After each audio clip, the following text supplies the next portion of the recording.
ఇక మొదటి వారం గనక మనం చూసుకున్నట్టయితే అనారోగ్యంగా ఉంటారు. ఎప్పుడు మనోవిచారము, ప్రయత్నించిన ప్రతి కార్యం కూడా భిన్నం కావడము, ఏ కార్యక్రమం కూడా ముందుకు సాగకపోవడం అనేటువంటి జరుగుతుంది. దానివల్ల డబ్బు నష్టపోవడము, కొత్త వ్యాపారాలు కూడా ఆలోచించకపోవడం మంచిది. ఎవరో చెప్పారని చెప్పి ఈ వ్యాపారంలో నష్టం వచ్చింది, ఆ వ్యాపారం పెట్టుకుంటే బాగుంటుందని చెప్పి నాలాంటి వారు ఎవరో చెప్తుంటారు. కానీ వెంబడే మీరు దాని గురించి ముందుకు అడిగేయకండి, చాలా జాగ్రత్తగా ఆలోచించండి. ఇక రెండవ వారం కనుక చూసుకున్నట్టయితే కొంత శుభకార్యాలకు వెళ్ళడం జరుగుతుంది. సరే, బంధువుల యొక్క శుభకార్యాలకు, స్నేహితుల యొక్క శుభకార్యాలు వెళ్ళినప్పుడు కొంత డబ్బు నష్టపోవడం కూడా జరుగుతుంది. తరచూ ప్రయాణాలు చేయడం, డబ్బు ఖర్చు కావడం, ఈ రెండు కూడా జరుగుతూ ఉంటాయి.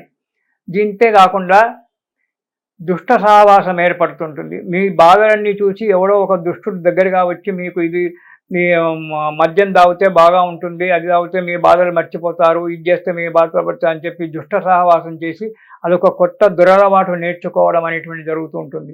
ఇక మూడవ వారం కనుక చూసినట్టయితే అధిక విచారం, ఎప్పుడూ మనశ్శాంతి లేకుండా బాధపడుతూ కూర్చోవడము, తల సంబంధమైన వ్యాధి రావడము, పిచ్చి పిచ్చిగా ఆలోచనలు రావడము, పిచ్చి పిచ్చిగా ఆలోచించినప్పుడు ఎప్పుడు బాధపడుతూ ఏదో ఆలోచిస్తూ కూర్చున్నప్పుడు తలనొప్పి వచ్చినా తల సంబంధమైన వ్యాధే.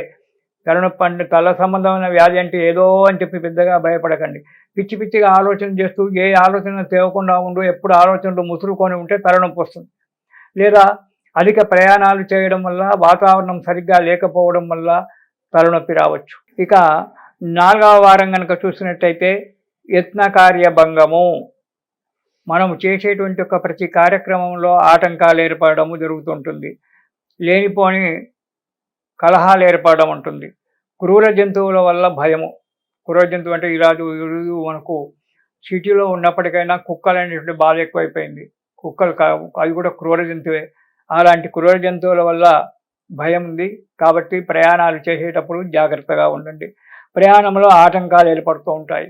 ప్రయాణంలో ప్రతి జాగ్రత్త, డ్రైవింగ్ చేసేటప్పుడు ఈ పిచ్చి పిచ్చి ఆలోచనలు పెట్టుకొని మనసు నిండా మీరు డ్రైవింగ్ చేస్తూ ఉంటే దానివల్ల కూడా ఆ ప్రయాణంలో ఇబ్బందులు రావచ్చు, ఆరోగ్యం దెబ్బతినొచ్చు, ఇతరత్ర కూడా జరగడానికి ఆస్కారం ఉంది. కాబట్టి తగు జాగ్రత్తగా మనస్సును కంట్రోల్లో ఉంచుకోవడానికి ప్రయత్నం చేయండి, ఉంచుకోండి.